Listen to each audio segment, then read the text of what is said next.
तेच विश्वाच्या कल्याणाची नांदी होते.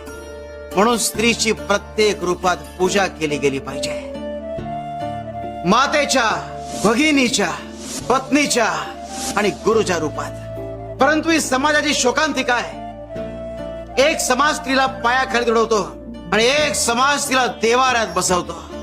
परंतु स्त्रीला केवळ उपभोगाची वस्तू मानणे किंवा पूजेचा विषय बनवणे या दोन्ही गोष्टीत अज्ञान आहे. स्त्रीला तिच्या संपूर्ण अस्तित्वासह माणूस म्हणून सन्मान दिला गेला पाहिजे. कारण एक स्त्री जेव्हा माणूस म्हणून स्वाभिमानाने जगेल तेव्हाच हे जग खऱ्या अर्थाने सुखी आणि समृद्ध होईल.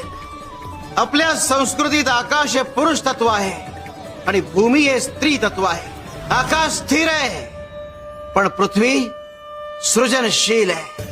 ती जन्म देते, पोषण करते, सर्वांवर प्रेम करते, आधार देते